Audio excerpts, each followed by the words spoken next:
একজন বয়স্ক মা হঠাৎ করে এসে আমাকে জড়াই ধরছেন। উনি কান্না শুরু করেছেন। আমি তো তাকে ছুঁড়ে মারতে পারি না, তিনি তো জাতির মা, আমার মা, তাকে সম্মান করা আমার দায়িত্ব। সেটা আমি অ্যাকশনের ইতর দেখলাম বুলিং শুরু করেছে। তোটা কি মা নাই? ঘুণে ধরা জাতি আমরা, কোনো ভালো কাজকে ভালোভাবে নিতেই পারি না। দেখেন, রাজনৈতিক দ্বন্দ্ব থাকবে, রাজনৈতিক মত থাকবে, বিরোধ থাকবে, একদল অন্য দলকে রাজনৈতিক বক্তব্যের মাধ্যমে ঘায়েল করার চেষ্টা করবে। কিন্তু কিছু কিছু দৃশ্য নিয়ে যখন ট্রলিং করা হয়, তখন এই বিষয়গুলো স্বাভাবিকভাবেই এই জাতির বিবেক নিয়ে প্রশ্ন তোলে। জামাতের আমির ডক্টর শফিক সাহেব গতকালকে খুব গোস্বা করে বেশ কিছু কথা বলেছেন। আমার কাছে মনে হয়েছে যে কথাগুলো যুক্তি। কেন এই কথাগুলো তিনি বললেন? গেল পরশুদিন সম্ভবত তিনি কোন একটা প্রোগ্রামে গেলেন। তো সেখানে যাওয়ার পরে যারা জুলাই যোদ্ধা আছে, যাদের পরিবার আহত হয়েছে, নিহত হয়েছে, অথবা এখনো হাসপাতালে চিকিৎসাধীন আছে, তো তাদের পরিবারের সদস্যদের সাথে তিনি সাক্ষাৎকালে সেখানে তাকে দেখে আবেগের বিষয়টা অনেকে ধরে রাখতে পারে নাই, যেহেতু জুলাই যোদ্ধাদের যে রাজনৈতিক দল এনসিপি বা বৈষম্য বিরোধী, তারা জামাতের সাথে কানেক্টেড আছে। এমনকি তারা তাদের প্রিয়জনের যে ঘটনাগুলো ঘটেছে সেগুলোর বিচার চায়, বা তারা একটা ভর্তুকি চায়, সামহাও তারা তাদের অনেক দাবি দেওয়া আছে। তো এই দাবি দাওয়াগুলো নিয়ে কথা বলতে যাওয়ার পর সময় এক পর্যায়ে একজন 70 বা 80 ঊর্ধ্ব মা, আমাদের কাছে ওনার হয়তো দাদি বা নারীর বয়স, তো তিনি বোরকা এবং হিজাব পরিহিত ছিলেন। তিনি জামাতের আমির ডক্টর শফিক সাহেবকে দেখে জড়িয়ে ধরেছিলেন। আর এই ভিডিওটা নানা ভাবে যে ট্যাগ দেওয়া হয়েছে যে ভাগ্য ভালো শফিক সাহেব চুম্মা দেয় নাই, ভাগ্য ভালো ওই মহিলাকে আরো ভালো করে জড়াই ধরে নাই, ভাগ্য ভালো, এরকম নানান ধরনের বুলিং, সাইবার বুলিং এই ভিডিওটা নিয়ে হয়েছে। গ্রামে একটা কথা প্রচলিত আছে, ঠেলায় পড়লে বিড়াল গাছে ওঠে। এই কথাটাকে আর একটু ভিন্ন ভাষায় বললে বলা যায়, ঠেলার নাম বাবাজি। আওয়ামী লীগ বা বিএনপি যে কোনো এক দল সম্ভাব্য জামাত সরকারের সাথে থাকবে। প্রতিবেশী দেশকে ম্যানেজ করার পথ, মানে ভারতকে ম্যানেজ করতে হয় কিভাবে, আস্থায় আনতে হয় কিভাবে, এটা জামাত ভালোভাবেই জানে এবং সে বিষয়ে জামাতের পূর্ণ প্রস্তুতি রয়েছে। এত ভুংসুম ফ্যামিলি কার্ডের দরকার কি? সবাইকে টাকা চাপে বিকাশ করে দিলেই তো হয়। সরকার মাসে মাসে বিএনপি সমর্থকদের সরকারি কোষাগারে টাকা চাপে বিকাশ করবি। বিকাশের যত বাটপার সবগুলো তোর সাথেই আছে, ওর কাছ থেকে শিখে নিবি। এক বাটপার আছে নূর, আর এক বাটপার আছে তারে, এদের কাছ থেকে শিখে নিবি।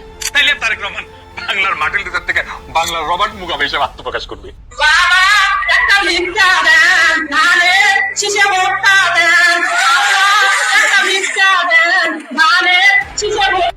আমি স্পষ্ট ভাবে বলতে চাই, যদি আওয়ামী লীগের কেউ থাকেন এবং সনাতনী ধর্মের যারা রয়েছেন, আগামীতে যদি ধানের শীষে ভোট দিয়ে আপনারা যদি বিএনপিকে এই দেশ পরিচালনার সুযোগ না দেন, আমি জিন্না পবিত্র বাড়িতে দাঁড়িয়ে বলে যাচ্ছি, আপনারা কেউ এই বাংলার মাটিতে বসবাস করতে পারবেন না। এই বাংলার কোন স্বাধীনতা থাকবে না। ছোট মামলা আছে আওয়ামী লীগের বিরুদ্ধে, আমরা সমস্ত মামলাগুলো তুলে নেব।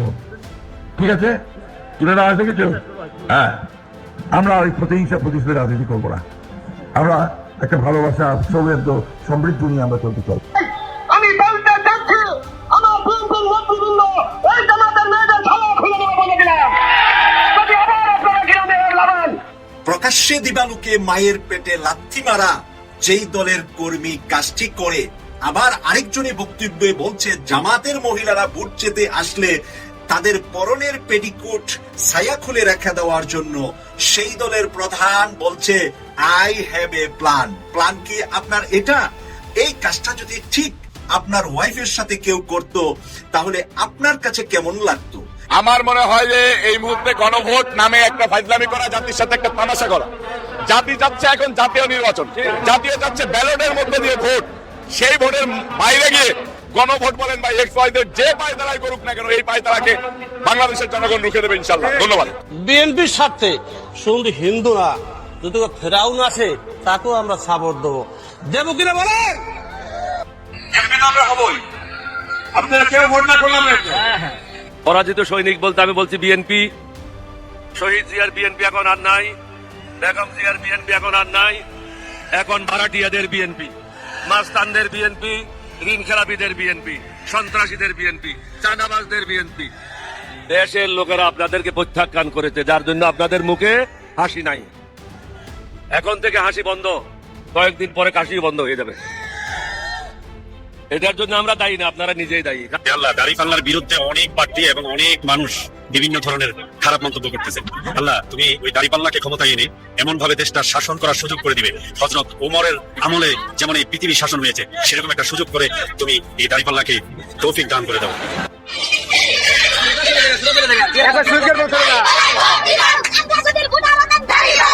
জামাতের আমির ডক্টর শফিক সাহেব গতকালকে খুব গোস্বা করে বেশ কিছু কথা বলেছেন। আমার কাছে মনে হয়েছে যে কথাগুলো যৌক্তিক। কেন এই কথাগুলো তিনি বললেন? গেল পরশুদিন সম্ভবত তিনি কোন একটা প্রোগ্রামে গেলেন। তো সেখানে যাওয়ার পরে যারা জুলাই যোদ্ধা আছে, যাদের পরিবার আহত হয়েছে, নিহত হয়েছে অথবা এখনো হাসপাতালে চিকিৎসাধীন আছে, তো তাদের পরিবারের সদস্যদের সাথে তিনি সাক্ষাৎকালে সেখানে তাকে দেখে আবেগের বিষয়টা অনেকে ধরে রাখতে পারে নাই, যেহেতু জুলাই যোদ্ধাদের যে রাজনৈতিক দল এনসিপি বা বৈষম্য বিরোধী, তারা জামাতের সাথে কানেক্টেড আছে। এমনকি তারা তাদের প্রিয়জনের যে ঘটনাগুলো ঘটেছে সেগুলোর বিচার চায় বা তারা একটা ভর্তুকি চায়, সামহাও তারা তাদের অনেক দাবি দেওয়া আছে। তো এই দাবি দাওয়াগুলো নিয়ে কথা বলতে যাওয়ার পর সময় এক পর্যায়ে একজন 70 বা 80 ঊর্ধ্ব মা, আমাদের কাছে ওনার হয়তো দাদি বা নানির বয়স, তো তিনি বোরকা এবং হিজাব পরিহিত ছিলেন। তিনি জামাতের আমির ডক্টর শফিক সাহেবকে দেখে জড়িয়ে ধরেছিলেন। আর এই ভিডিওটা নানা ভাবে যে ট্যাগ দেওয়া হয়েছে যে ভাগ্য ভালো শফিক সাহেব চুম্মা দেয় নাই, ভাগ্য ভালো ওই মহিলাকে আরো ভালো করে জড়াই ধরে নাই, ভাগ্য ভালো, এরকম নানান ধরনের বুলিং, সাইবার বুলিং এই ভিডিওটা নিয়ে হয়েছে। আর যেহেতু এই ভিডিওটা ভাইরাল হয়েছে, সেই বিষয়ে গতকালকে তিনি কুমিল্লাতে যখন বক্তব্য দিচ্ছিলেন তখন তিনি তার গোস্বার বহিঃপ্রকাশ করেছেন এই জাতির উদ্দেশ্যে যে তোদের কি মানাই। আমিও বলতে চাই তোদেরকে আসলে মানাই। দেখেন, এগুলা আজকে থেকে শুরু হয় নাই।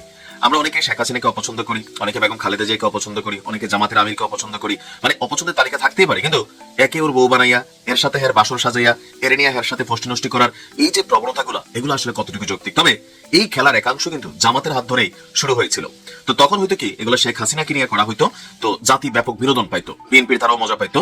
এখন যখন এই জিনিসগুলোই খোদ জামাতের বিরুদ্ধে, আপনার এন্টি জামাত যে রাজনৈতিক দলগুলো আছে অথবা মিডিয়াগুলো আছে বা সামহাও ব্লগাররা আছেন, তারা যখন এই টুইস্ট টাইপের ভিডিও করছেন, তখন বিষয়গুলো আসলে কতটা গায়ে লাগার মতন অথবা কতটা নিন্দনীয় এই জিনিসগুলো কিন্তু বোঝা যায়। এই খেলাটা যে আজকে শুরু হয়েছে তা না। ফাইনালি যে জামাতের আমির তিনি ইসলামী আইন করবেন, ইসলামের অনুযায়ী বাংলাদেশ চলবে, তো সেই ক্ষেত্রে তিনি একজন নারীকে জড়িয়ে ধরতে পারেন কিনা। কিন্তু এখানে প্রশ্ন হচ্ছে, এই নারী কি কোনো যুবতী, কোনো মধ্যবয়সী নারী? তিনি 70-80 ঊর্ধ্ব একজন মা, তার পরিবার হয়তো কেউ না কেউ মারা গেছে, আর তিনি তো জড়াই ধরেন নাই। ওই মহিলা বা ওই বৃদ্ধা মহিলা আবেগের বসে অথবা তিনি আবেগকে সামলাইতে না পারে। থাকে না আমাদের বাংলাদেশের একটা ট্রেডিশন কালচার, যে কোনো রকম নেগেটিভ একটা সিচুয়েশন থাকলো অথবা মন খারাপ থাকলো অথবা কেউ মারা গেলে আমরা একটু ধৈর্য কান্নাকাটি করি। তো সেক্ষেত্রে প্রশ্ন হচ্ছে, যদি আজকে একটা যুবতী মেয়ে হইতো তাহলে হয়তো জামাতের আমিরকে আপনি প্রশ্নবিদ্ধ করতে পারতেন। আর এই কথাটাই অনেক গোস্বার সহিত জামাতের আমির ভিডিওর প্রথমে যেটা দেখছেন এই জায়গাটা তিনি পরিষ্কার করে দিয়েছেন যে আসলে এই জড়িয়ে ধরার পেছনে উদ্দেশ্যটা কি ছিল। আর যারা এটা নিয়ে সাইবার বুলিং করছে, তোদের কি মা বোন নাই? না, জামাতের আমির সাহেব একটা জিনিস বাংলাদেশে হয়তো তিনি বুঝতে পারেন না যে এই দেশে আমাদের কারোরই মা বোন নাই।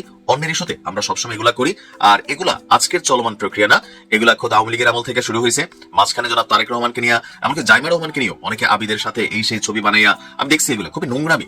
এমনকি আওয়ামী লীগের সময় এগুলা করতে নাহিদ রেন্স আছে, তারেক রহমানের মেয়েকে নিয়ে ডাক্তার মুরাদের সাথে বৈশা একটা অশ্লীল বাক্য বিনিময় করেছিল। আর এগুলার কারণে ওই সময় কিন্তু আওয়ামী লীগ ডাক্তার মুরাদকে তার জায়গা থেকে কিন্তু বহিষ্কারও করেছিল, শাস্তিযোগ্য কিন্তু একটা অপরাধও ছিল।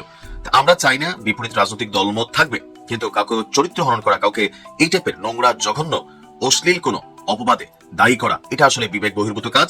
এবার এটা যার বিরুদ্ধেই হোক, আপনার পছন্দের মানুষ হইলে আপনি প্রতিবাদ করবেন, আর নাহলে করবেন না, সেটাও কিন্তু উচিত না। আশা করি এই বিষয়গুলোকে শালীনতার মধ্যে রাখবেন। ভালো থাকুন, আসসালামু আলাইকুম। গ্রামে একটা কথা প্রচলিত আছে, ঠেলায় পড়লে বিড়াল গাছে ওঠে। এই কথাটাকে আর একটু ভিন্ন ভাষায় বললে বলা যায়, ঠেলার নাম বাবাজি। দীর্ঘদিন ধরে আমরা লক্ষ্য করে আসছি, বিএনপি এবং তার অঙ্গ সংগঠনের যে সমস্ত নেতাকর্মীরা আছে, যেমন ছাত্র দল, স্বেচ্ছাসেবক দল, যুব দল, এরা না ভোটের ক্যাম্পেইন করে আসছিল বেশ কিছুদিন ধরে। এমনকি বিএনপির বড় বড় নেতা, এমপি প্রার্থী এবং তাদের বিদেশে যে সমস্ত শাখা রয়েছে, এরা প্রত্যেকেই না ভোটের ক্যাম্পেইন চালিয়েছে। আমরা বাহরাইনের খবর পেয়েছি, বাহরাইনের একটা ভিডিও আমি গত 2 দিন আগে আপনাদেরকে দিয়েছি।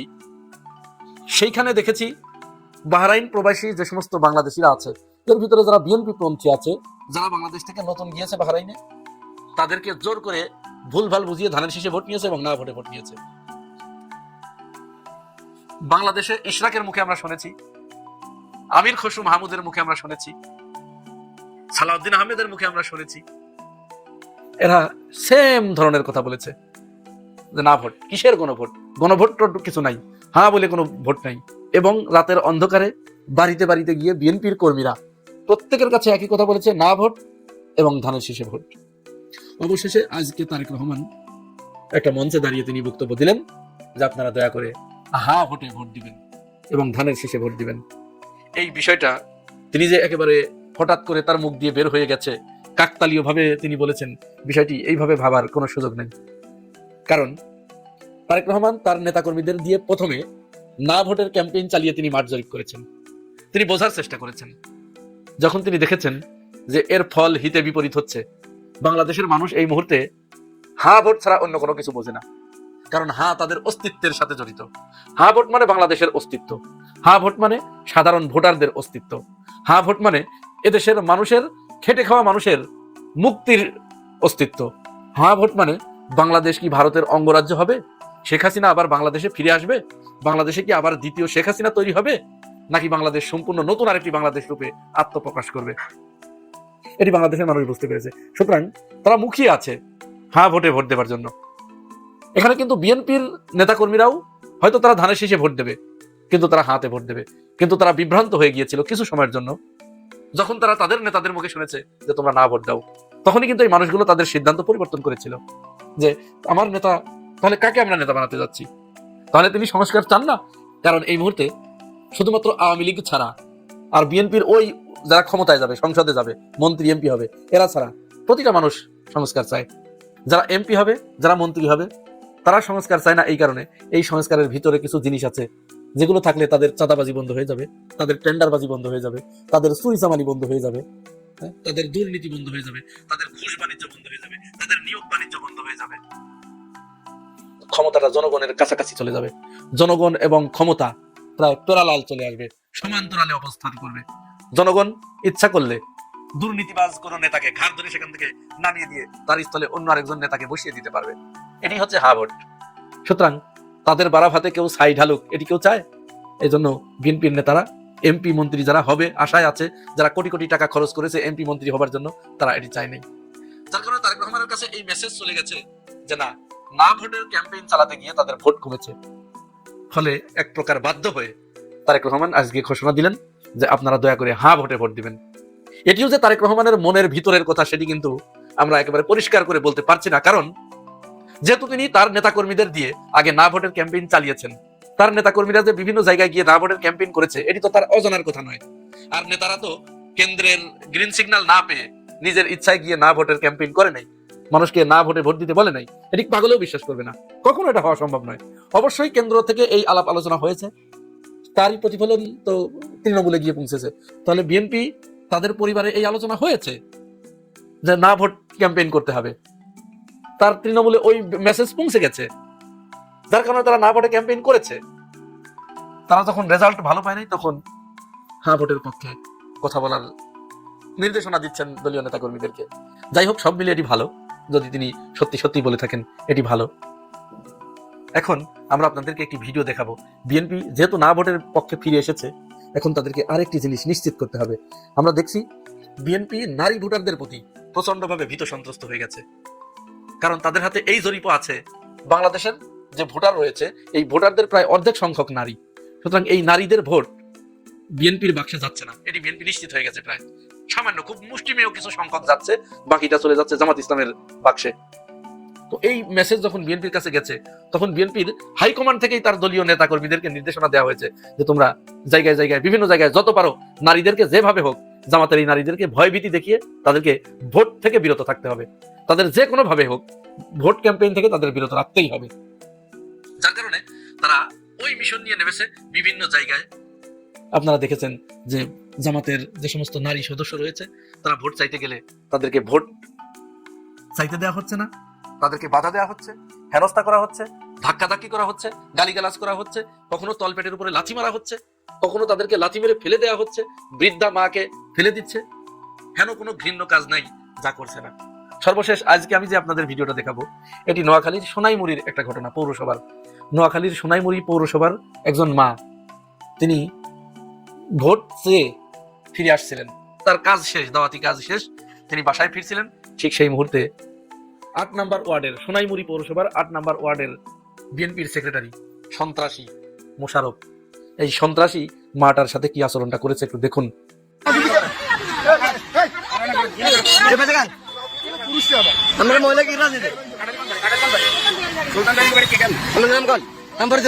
শয়তান মহিলা এই কোরআন শরীফ লই এ তে হইছে লই এই মহিলা বেয়াদব মহিলা আপনারা আড়ি আড়ি ইকিং করো এই ফটো এগুলি শিখেছে এই ফটো এগুলি শিখেছে এই ফটো এগুলি আছে বর্তান ভাই ভাই দেখি কি বর্তান ফটো এটা ভাই ভাই কি বর্তান বাড়ির মধ্যে রাখবেন স্বামীরা হরা দেন স্বামী ঠাকুর করেন আমি ইন জায়গা শিখি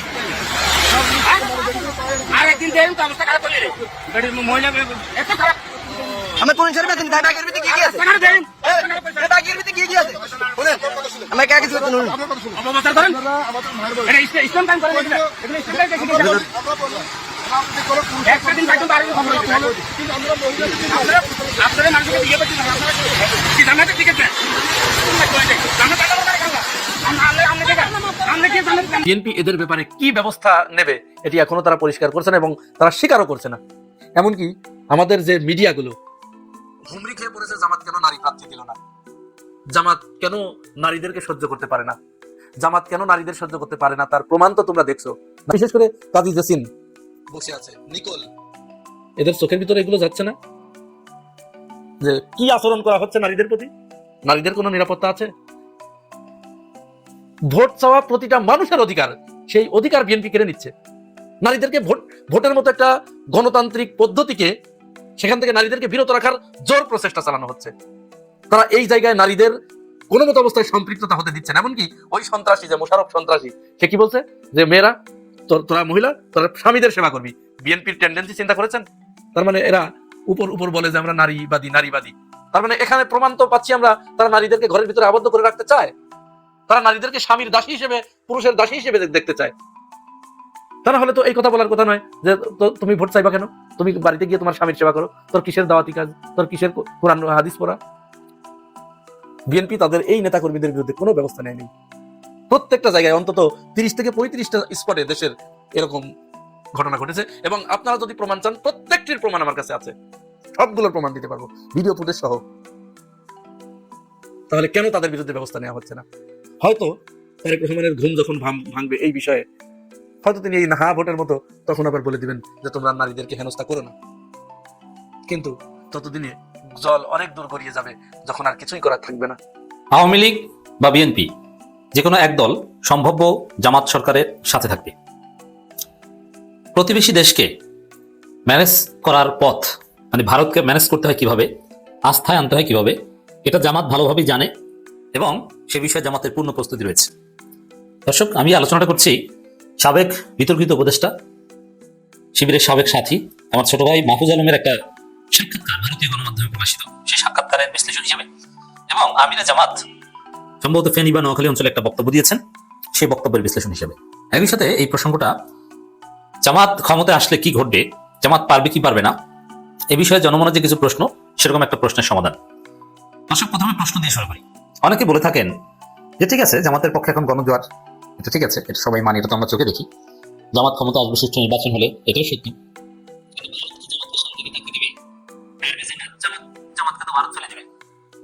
এই প্রশ্নের উত্তর আমার এই আলোচনায় থাকবে। সংক্ষিপ্ত উত্তর, আমি ডিটেলস আসছি। ভারতকে আস্থায় নিয়ে ন্যায্যতার ভিত্তিতে ভারতের আধিপত্যবাদী চিন্তা থেকে ফিরিয়ে এনে বাংলাদেশ মর্যাদা নিয়ে কিভাবে ভারতের সাথে বাণিজ্যিক সম্পর্ক, কূটনৈতিক সম্পর্ক এবং কালচারাল সম্পর্ক, ভারত বাংলাদেশের জনগণের সাথে অত্যন্ত সুসম্পর্ক কিভাবে করতে হয়, জামাত এটা পুরোপুরি পারবে। এবং ভারতকে আস্থায় নিয়ে একটা স্থিতিশীল দক্ষিণ এশিয়া গড়ার পূর্ণ প্রস্তুতি এবং মেকানিজম জামাতের হাতে আছে। এ বিষয়ে অলরেডি সিগনিফিকেন্ট ডেভেলপমেন্ট হয়েছে। ভারতেরও দৃষ্টিভঙ্গি পরিবর্তন হতে শুরু করেছে। তারা জামাতকে মেনে নিতে, বাংলাদেশের জনগণের জনরায়কে মেনে নিতে তারাও প্রস্তুত। আলামত তো আগেই দেখিয়েছি, আজকেও দেখাবো। এখানে আরেকটা প্রশ্ন আছে, যেমন আমাকে আমার ড্রাইভার বললেন আর কি, যে তাকে নাকি কে বলছে, আমি তাদের মাধ্যমে বা বিভিন্নভাবে বাজার করতে গেলে নানান সার্ভে করাই বা জিজ্ঞেস করি যে মানুষের মতামত জানবা, এটা আমাকে বলবা। আমার ড্রাইভার বললো যে এক দারোয়ান, তিনি বললেন যে কোনো একটা প্রতিষ্ঠানে দারোয়ান, তিনি জামাতকে পছন্দ করেন, ভোট দিবেন, কিন্তু তিনি মনে করেন জামাত ক্ষমতায় আসলে 2 বছরও টিকতে পারবে না। কারণ কি, আওয়ামী লীগ বিএনপি 2 দল মিলে জামাতকে ক্ষমতা থেকে নামিয়ে দিবে। এই প্রশ্নের জবাব আমি দিচ্ছি। দেখেন, প্রথম কথা হচ্ছে যে জামাত ক্ষমতা আসতে পারবে, ক্ষমতা আসার সক্ষমতা, অধিকাংশ জনগণের মন জয় করার সক্ষমতা যে দলের আছে, যে দল আওয়ামী লীগের মতো মহাপ্রক্রামশালী সরকারকে শুধু পতন না, লাথি দিয়ে দিল্লি পাঠিয়ে দিতে পারে, যে দল আওয়ামী লীগকে নিষিদ্ধ করাতে পারে, যে দল বিএনপির মতো আকাশচুম্বী জনপ্রিয় দলকে মাটির সাথে ধসিয়ে দিতে পারে, ছাত্র দলের মতো প্রফেশনাল সন্ত্রাসী এবং বড় দলকে গণবিচ্ছিন্ন করে দিতে পারে, সেই দল ক্ষমতা আসলে টিকতে পারবে না। আপনি এত নিচু ধারণা অথবা আপনার চিন্তা ভাবনা এত ছোট কেন? এর মানে আপনি বুঝেন না রাজনীতি। জামাত অতীতে যা পারেনি এখন সেটা পারছে। অতএব কিভাবে কি মেকানিজম করে সিস্টেমে টিকতে হয় পরিস্থিতি সামাল দিয়ে, এটা জামাত ভালোভাবেই জানে। এখন এগুলো কিভাবে ডিল করতে হয়, জামাতের সাথে এখন এমন এমন লোক আছে যারা অতীতে ছিল না, জামাতের সাথে এখন আছে। জামাতের সাথে এখন সাবেক মিলিটারি পার্সোনেল, বিশিষ্ট ব্যবসায়ী, সাবেক আমলার এখন এসেছে যারা অতীতে ছিল না। অতএব এগুলো সব সাবেক কূটনীতিক, এগুলো সব ডিল করার সক্ষমতা জামাত রাখে। এখানে সুনির্দিষ্টভাবে একটা কথা বলি, আপনি কি মনে করেন জামাত ক্ষমতা আসলে আওয়ামী লীগ আর বিএনপিকে এক হয়ে জামাতের বিরুদ্ধে লড়াই করার সুযোগ দিবে? প্রথমে এই প্রিন্সিপাল মনে রাখবেন যে আওয়ামী লীগ বিএনপি ঐক্য সম্ভব না। আওয়ামী লীগ বিএনপি মানে হচ্ছে একে অপরের সাথে লাগালাগি পার্টি। আওয়ামী লীগ বিএনপি উভয়ই একদম চূড়ান্তভাবে ক্ষমতা প্রত্যাশী। আর আওয়ামী লীগ বিএনপির যে রিয়ালিটি, তাতে তারা এক হয়ে জামাতের বিরুদ্ধে লড়বে, এটা তাদের পক্ষে আদৌ সম্ভব না। এটা রিয়ালিটির সাথে যায় না, কোনোভাবেই যায় না, হিস্ট্রির সাথে রিয়ালিটির সাথে যায় না। অতএব যতটুকু দেখছেন যে তারেক আওয়ামী লীগের পক্ষে বলছে অমুক তমুক, এগুলো ফাও। বাস্তবে আওয়ামী লীগ বিএনপি কোনো ঐক্য কখনোই সম্ভব না। একটু সময় মিশবে, তেল এবং পানি যেরকম একত্রে ঝাঁকালে বোতলে নিয়ে কিছুক্ষণ মিশে কিন্তু একটু পর আবার আলাদা হয়ে যায়, তা আওয়ামী লীগ বিএনপি আপনার মনে হবে যে না এই যে মিশেছে, কিন্তু 10 মিনিট পর দেখবেন যে এগুলো ফাটাফাটি লেগে গেছে। আর জামাতকে আওয়ামী লীগ বিএনপিকে মিশতে দিবে? নেভার। জামাত ক্ষমতা আসতে জানে না যে কিভাবে টিকতে হবে। তো কি করবে আপনাকে বলি, জামাত ক্ষমতা আসলে বিএনপিকে সাথে নিয়ে জাতীয় সরকার গঠন করবে। বিএনপিকে গুরুত্বপূর্ণ অনেক মন্ত্রণালয় দেওয়া হবে, বিএনপিকে প্রেসিডেন্ট পদ দিয়ে দিতে পারে, জামাত প্রধানমন্ত্রী নিলে বিএনপিকে স্পিকার পদ দিয়ে দিতে পারে, অনেক কিছু দিবে, গুরুত্বপূর্ণ অনেক মন্ত্রণালয় দিবে যদি বিএনপি পর্যাপ্ত সংখ্যক আসন পায়, আসনের অনুপাতে তাদেরকে দিবে। অতএব বিএনপি যদি জামাত সরকারের পার্ট হয়, তাহলে সেই সরকার তার বিএনপি হঠাৎ আওয়ামী লীগের সাথে হাত মিলাবে না। হিসাব ক্লিয়ার যে কিভাবে জামাত টিকবে, নাম্বার 1। দ্বিতীয় হচ্ছে কোনোভাবে যদি বিএনপির সাথে জামাতের সমঝোতা না হয়, বিএনপি যদি জামাতের নেতৃত্বে জাতীয় সরকার আসতে রাজি না হয়, তারা যদি মনে করে যে না জামাতকে কয়েক বছরের মধ্যে হটিয়ে আমরা নিজেরাই এককভাবে সরকার গঠন করব, তাহলে অনিবার্যভাবে আওয়ামী লীগের যারা নিরীহ, যাদের বিরুদ্ধে ফৌজদারি মামলা নেই, তাদেরকে আস্থায় নিয়ে কিভাবে আওয়ামী শক্তিকে জামাতের পক্ষে রাখতে হয়, এটা জামাত ভালোভাবে জানে, কোনো ব্যাপার না। শুধু আওয়ামী লীগের যারা সরাসরি গণহত্যার সাথে জড়িত, বড় অপরাধের সাথে জড়িত, তাদের বিচার করবে। অন্য সবাইকে রাষ্ট্রীয় সুযোগ সুবিধা দিয়ে বা সরকারি দল কিভাবে আওয়ামী লীগের এই, বিশেষ করে যারা সরকারি দল থাকে, আওয়ামী লীগ নিষিদ্ধ, বিপদে, আওয়ামী লীগ নাই, আর আওয়ামী লীগ আগের মতো কখনোই শক্তিশালী আসতে পারবে না। এটা তো সিম্পলি বুঝেন যে আওয়ামী লীগ পেরেছে, এরকম পার্লামেন্টের কোনো দল আসতে পারে, এরা সে তরুণ প্রজন্ম আওয়ামী লীগকে দেখতে পারে না, তারা টলারেট করবে না। এনসিপি আওয়ামী লীগের অস্তিত্বই সহ্য করবে না, প্রয়োজনে আবার জীবন দিবে। শেখ হাসিনা পালিয়েছে, শেখ হাসিনা আসার আর বয়স নাই, জয় নাই, পুতুল নাই, শেখ মুজিবের ধ্বংস। আওয়ামী লীগ আগে আসলেও কিভাবে আসবে, একদম জাতীয় পার্টির মতো একটা পার্টি হিসেবে আসবে। শেখ হাসিনার নেতৃত্বে যে আওয়ামী লীগ মহাপ্রজ্ঞাশালী ছিল, ওইভাবে আওয়ামী লীগ আর তাজ্জাল আসলেও ওরকম আর আসতে পারবে না। তা আওয়ামী লীগের একটা বড় ভোট ব্যাংক রয়েছে, এটা থাকবে। এখন এটাকে আস্থা নেওয়া ক্ষমতাসীনদের পক্ষে, মানে সম্ভাব্য জামাতের পক্ষে কোনো ব্যাপারই না। অতএব হয় বিএনপি জামাতের সাথে থাকবে, নইলে আওয়ামী লীগ থাকবে। সম্ভাব্য জামাত সরকারের কথা বলছি, কিন্তু দুই দল মিলে জামাতকে হটাবে এরকম কোনো সুযোগ কখনোই দেবে না। জামাতকে এত বোকা মনে করেন, এটা বুঝে না, না বুঝলে এতদূর এসেছে কিভাবে। তো দর্শক, এখানে ভারতীয় গণমাধ্যমে মাহফুজ আলম বলেছেন জামাত ইসলামী ও আওয়ামী লীগ হলো মুদ্রার এপিটুপিট। মাহফুজ মানসিক বিকারগ্রস্ত, ওর মাথায় সমস্যা আছে। মাহফুজ একটা হতাশ যুবক, ওর রাজনৈতিক ভবিষ্যৎ ওই যেদিন জামাতের বিরুদ্ধে আদা জল খেয়ে নেমেছে, ওই দিনই ওর রাজনৈতিক ক্যারিয়ার শেষ হয়ে গেছে। ওটা আমি তখনই বলছিলাম যে এনসিপি, জামাত, বিএনপি কোথাও ওর জায়গা হবে না। ও 2 দিন পর লাত্তি গুতা খাবে, ও বিদেশে যে পাগলামি করবে। ওর কথা, ওটার কোনো তাৎপর্য আমি দেখি না। ও মাইনাস শেষ। ও থিঙ্ক ট্যাঙ্কও করতে পারবে না, ও টক শো করতে পারবে না, কিচ্ছু পারবে না। আর জামাত ইসলামী আওয়ামী লীগ মুদ্রার এপিটুপিট, এই ন্যারেটিভ, এটা এনসিপি কে সাথে নিয়ে যদি এস্টাবলিশ করার চেষ্টা করতেন একটা কথা হতো। এখন আর এই ন্যারেটিভের কোনো ভ্যালু নেই।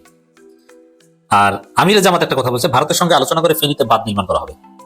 হ্যাঁ, ভারতের সাথে, ভারতকে আস্থায় নিয়ে ম্যানেজ করে ন্যায্যতার ভিত্তিতে কিভাবে একটা সুন্দর সুসম্পর্ক করা যায়, এটা জামাত ভালোভাবে জানে। আলোচনা করবে, আলোচনা চলছে, হয়েছে, যার ফলে অলরেডি ভারতের হাই কমিশনার জামাতকে তাদের প্রজাতন্ত্র দিবসে দাওয়াতও দিয়েছিল। এটা ডেভেলপমেন্ট, সবকিছু ঠিকঠাক ভাবে চলবে, একটু প্রভাব রাখবে। এবং আমি আগেও একটা ভিডিওতে বলেছি যে বাংলাদেশে কে ক্ষমতায় আসছে, কাকে ক্ষমতায় আমেরিকা চায়, এগুলো নিয়ে ভাবার মতো ক্ষমতা মার্কিন প্রেসিডেন্টের নাই। হ্যাঁ, বাইডেন ভাবতো, কারণ বাইডেনের সঙ্গে একটা সম্পর্ক ছিল বাংলাদেশের ব্যক্তিগত, বাট ট্রাম্পের এগুলো নিয়ে কোনো মাথা নেই। কিন্তু বাংলাদেশের মতো ক্ষুদ্র দেশে মার্কিন দূতাবাসকে একটা স্পেশাল পাওয়ার দিয়ে দেওয়া হয়, এবং সেই পাওয়ারটাই প্রত্যেকটা রাষ্ট্রদূত প্রয়োগ করেছে। সে 111 থেকে শুরু করে এই পর্যন্ত আপনি দেখেন যে 111 এটা তো আমেরিকার হাত ছিল পিছনে, প্রথম আলো ডেলিস্টার হাত ছিল, বাট এদের সবার উদ্দেশ্য ছিল ভিন্ন ভিন্ন। যেমন টাইম ম্যাগাজিন একটা ইন্টারভিউ দিয়েছেন তারেক রহমান সম্প্রতি, সেখানে প্রশ্ন করা হয়েছিল যে তৎকালীন রাষ্ট্রদূত, সম্ভবত ওনার নাম জেমসে মরিয়ার্টি, তিনি তার বার্তা দিয়েছেন মার্কিন পররাষ্ট্র মন্ত্রণালয়। প্রত্যেকটা রাষ্ট্রদূত কিন্তু নিয়মিত পররাষ্ট্র মন্ত্রণালয় তাদের তার বার্তা পাঠান। এখানে এখানে গোপন খবর, তারপরে মতামত এগুলো থাকে। তো সেখানে এই মার্কিন রাষ্ট্রদূত জেমস মরিয়ার্টি তিনি তার বার্তা দিয়েছেন যে তারেক রহমান দুর্নীতিগ্রস্ত এবং তিনি বাংলাদেশের গণতন্ত্রের জন্য ক্ষতিকর। তো টাইম ম্যাগাজিন জিজ্ঞেস করলো তারেক রহমানকে যে তখন তো এটা বলেছিল, তখন তারেক রহমান বলেন যে তারা বলেছিল বাট তারা এটা প্রমাণ করতে পারেনি। এটা সত্য, প্রমাণ করতে পারেনি। আর প্রমাণ করার দায়িত্ব কিন্তু আমেরিকান নাই। এটা বলে ভালো যে তারেক রহমানের বিরুদ্ধে ওই সময় যে অভিযোগ এগুলো আসলে আমেরিকা করেছিল, কারণ আমেরিকা আওয়ামী লীগকে ক্ষমতায় দেখতে চেয়েছিল। হ্যাঁ, তো বাংলাদেশের মতো দেশে মার্কিন রাষ্ট্রদূত আসলে আগে থেকেই যা চাইতো একটা পর্যায়ে সেটা হতোই, সেটা গণ আন্দোলনের মাধ্যমে হোক বা সেটা অন্য কোনো মাধ্যমে হোক। তাই বলে কিন্তু এটা বলতেছি না আমি যে এই গণ আন্দোলনে মার্কিন প্রভাব ছিল, মোটেও না। বাট আমেরিকা যা চেয়েছিল তাই আমি সে বিষয়ে আসবো।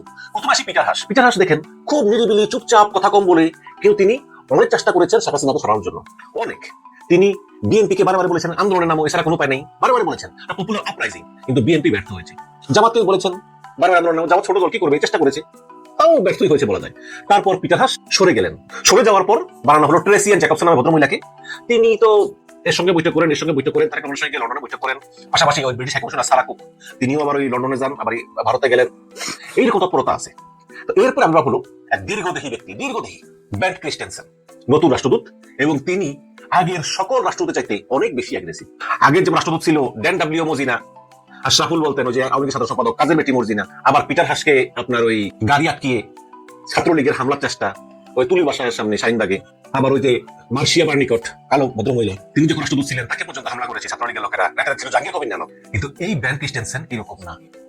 যখন সিনেটে শুনানি হয় মার্কিন সিনেটে যে কে হবে বাংলাদেশের রাষ্ট্রদূত, তখন তার ইন্টারভিউ নিয়েছিল এবং সেখানে জিজ্ঞেস করা হয়েছিল যে আপনাকে কেন আমরা বাংলাদেশের রাষ্ট্রদূত নিয়োগ করবো। তিনি বলেছিলেন যে বাংলাদেশ থেকে আমি চীনের ফুটপ্রিন্ট কমিয়ে দেব এবং আগের টার্গেটই হবে এটা।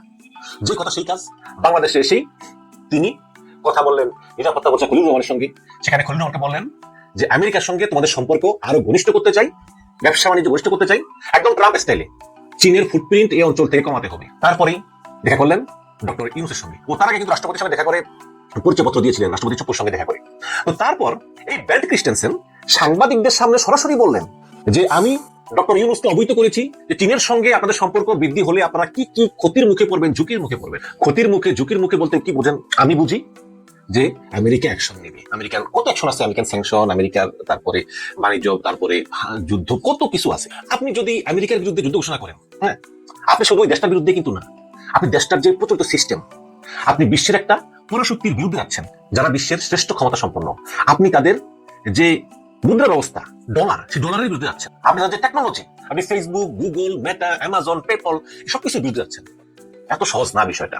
এখন সেই বেন ক্রিস্টেনসেন তারপর দেখা করেছেন তারেক রহমানের সঙ্গে, দেখা করেছেন জামাত আমির শফিকুর রহমানের সঙ্গে, দেখা করেছেন গতকালকে সেনাবাহিনী প্রধান ওয়াকারুজ্জামানের সঙ্গে, আজকে দেখা করেছেন নৌবাহিনী প্রধানের সঙ্গে, একটু পরে হয়তো বিমান বাহিনীর প্রধানের সঙ্গে দেখা করতে পারেন। এই যে একটা ম্যারাথন সাক্ষাৎকার, সবার সঙ্গে সাক্ষাৎ করতেছে, দেখা করতেছে, এর ভিতরে কিন্তু একটা বার্তা আছে। কি বার্তা? আমি আছি, শক্তভাবে আছি, সবকিছু দেখছি, যা চাইবো তাই করতে হবে। এবং এই ধরনের সরকার যদি চায় তাহলে তো আসলে মানে বাংলাদেশের মতো ক্ষুদ্র দেশ যাদের গার্মেন্ট শিল্প বেশিরভাগই আমেরিকা রপ্তানি হয়, তাদের আসলে আর কিছু করার থাকে না। এখন আমরা সম্প্রতি ফাঁস হওয়া একজন কূটনীতিকের তার বার্তায় আমরা দেখতে পাচ্ছি যে আমেরিকার ধারণা বিএনপি ক্ষমতায় আসলে তারা নিজেরাই দুর্নীতি করতে করতে নিজেরাই শেষ হয়ে যাবে, তারপর জামাতে চান্স আছে। তার মানে ওই ফাঁস হওয়া তার বার্তা থেকে একটা বক্তব্য পাওয়া যায় যে আমেরিকা হয়তোবা জামাতকে ক্ষমতা দেখতে চায়। যদিও মার্কিন রাষ্ট্রদূত বেন ক্রিস্টেনসেন বলেছেন সব জায়গায় বাংলাদেশে কোন দল ক্ষমতায় আসবে সে সিদ্ধান্ত জনগণই নিবে, কিন্তু পুরোটা কি জনগণ নেই। আমেরিকা বিভিন্ন সময় দেখেছি যে রেজিম পরিবর্তনের সঙ্গে তারা জড়িত থাকে। যেমন 11/11 সময় আওয়ামী লীগ ক্ষমতায় আনতে তারা কিন্তু সাহায্য করেছিল, এবং শেখ হাসিনার সময়ও কিন্তু শেখ হাসিনাকে বহুবার আমেরিকা বলেছিল যে তোমরা বিএনপির সঙ্গে বসো, জামাতের সঙ্গে বসো, কিন্তু শেখ হাসিনা কারো কথাই শুনে নাই। বারে বারে ভুয়া ইলেকশন করে করে করে করে সে জয়লাভ করতেছিল। যখন 2024 সালের নির্বাচন ছিল 7 জানুয়ারির, তখন কিন্তু আকাশে বাতাসে সব জায়গায় কিন্তু আওয়ামী লীগ বিরোধিতা, কেউ পছন্দ করতেছে না। ওই খোদ আওয়ামী লীগের লোকে বলতেছে অনফ, কিন্তু শেখ হাসিনা বোঝেন নাই। তো তারপর যখন আন্দোলনটা শুরু হলো তখন আমেরিকা চিন্তা করলো যে খারাপ কি চলছে চলুক, কিন্তু তারা ইচ্ছা করলে কিন্তু তারা আন্দোলন বন্ধ করতে পারতো, শেখ হাসিনার সঙ্গে আলাপ করতে পারতো, বাট এগুলো করে না, যে না শেখ হাসিনা কিছু শুনবে না। এবং শেখ হাসিনা একটা মেন্টালিটি যে উনি বৃদ্ধ হয়ে গেছে, ঘাউরা, ওনার ভিতরে আসলে ওই পলিটিক্যাল কোনো মেন্টালিটি নেই। পলিটিক্স মানেই মাঝে মধ্যে রাগ, মাঝে মধ্যে সমঝোতা, ওনার মধ্যে এগুলো নাই, কাজ করে না, যেটা তার ছেলে সজীব ওয়াজেদ জঙ্গি টের পেয়েছে। এই জন্য এখন মাসেলের দ্বন্দ্ব, সেটা আমি ভিন্ন ভিডিওতে বলেছি। তো ফিরে আসি মার্কিন রাষ্ট্রদূতের প্রসঙ্গে। তারা যেটা চায় তারা সেটা ছলে বলে কৌশলে আগে করতো, এখন ডাইরেক্ট স্পষ্ট। ট্রাম্পের অধীনে এখন আর কোনো কৌশল নেই, এখন সরাসরি যে আমরা চাই বাংলাদেশ এইভাবে চলুক, এভাবে চলুক। এবং ওই যে আগে গত ট্রাম্পের আমলে ভারতের চোখ দিয়ে বাংলাদেশকে দেখতো, এখন ভারতবাদ, চায়নাবাদ, বাংলাদেশ চলবে সরাসরি আমেরিকা যেভাবে চাইবে। এবং অনেকে বলেন যে আমেরিকা চাই বলে নির্বাচনটা হচ্ছে, হয়তো আমেরিকা না চাইলে নির্বাচন হতো না, ফলে বলে প্রশ্ন কিছু করতো। এবং আমেরিকা যে ইউনুসের পক্ষে এবং